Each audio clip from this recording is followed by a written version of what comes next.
Hello, this is Cassie. Welcome back for another Heffy Doodle video. Today we're going to be making 3 fairly easy cards using one color palette. So let's talk about what we're going to be using.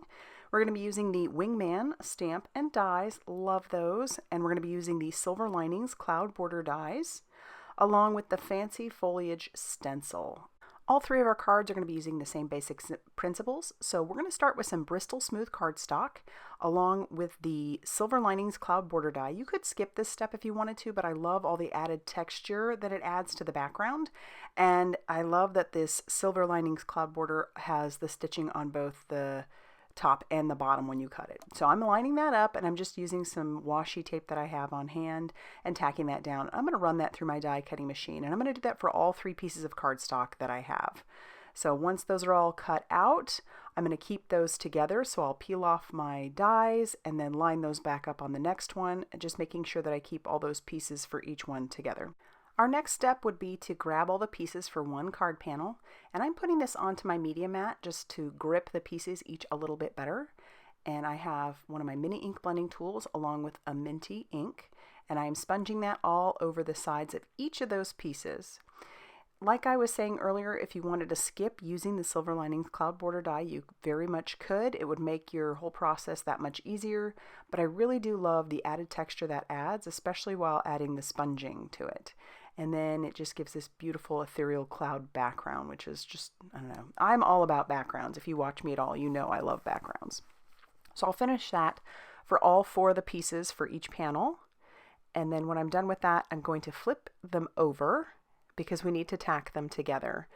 I don't want to attach them to my card base just yet. So I'm just going to use a little bit of purple tape to tack down these pieces. You could very well skip this step and just go ahead and tack it down to your card front or your card base if you really wanted to, but I didn't want to do that yet, mostly because I'm always afraid I'm going to screw something up. So I decided to just tack it together with a little bit of purple tape. Scotch tape would work, whatever you might have on hand like that. Washi tape as well. So once that's all tacked together, I'm going to flip it over, and here's where I'm going to grab the fancy Foliage stencil. I just want even more texture on that background, so I'll grab a little more purple tape to try and make sure that my piece stays where it's supposed to. It doesn't stick that well to the media mat, but it does stick well enough. And then I'll put a little bit of purple tape on the top to make it a hinge if I need it.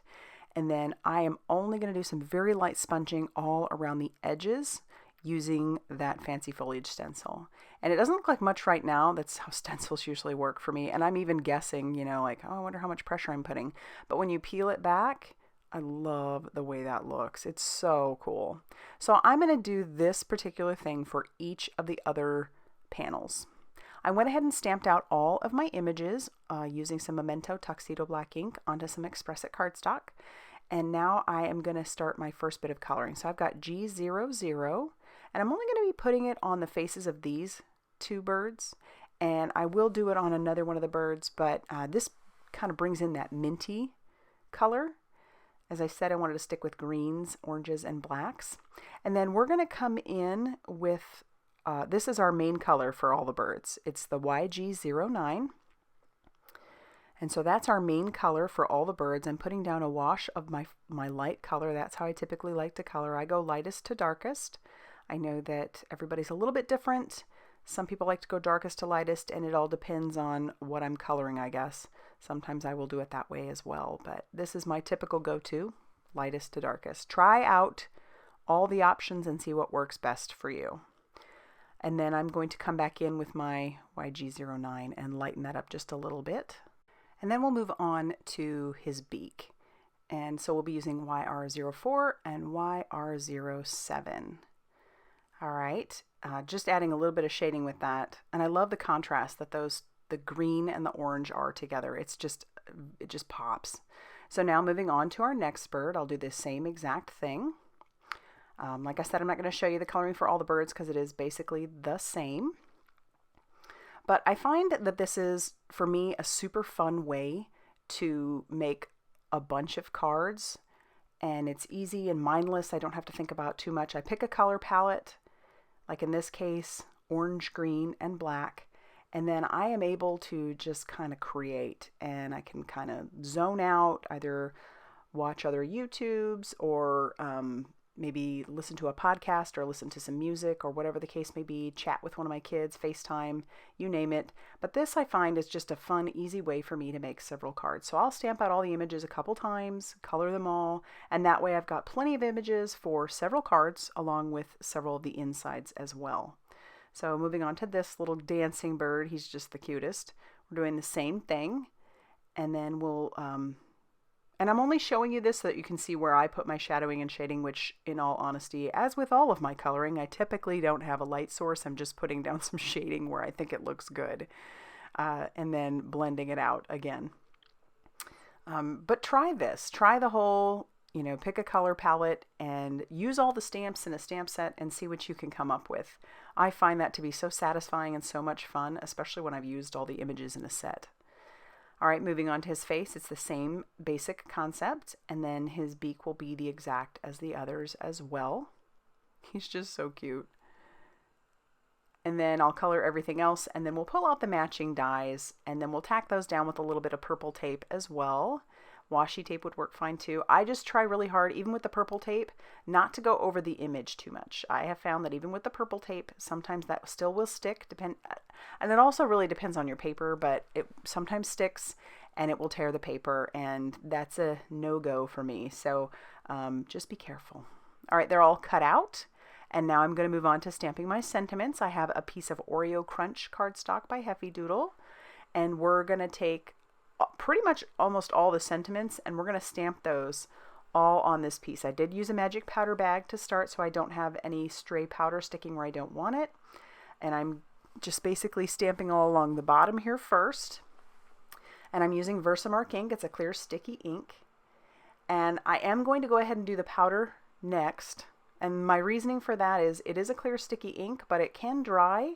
Not super quick, but I didn't want to stamp all my images and risk the potential for some of that ink drying, so that way the powder wouldn't stick. So we'll go ahead and do each line and then, stamp and color with the powder the way we need to do that. And then I'll pull out my guillotine trimmer, and I'll use this to trim down all of my sentiments. This does take a little bit of time, and you have to line it up a little bit. And not all of mine are perfectly straight, but that is okay.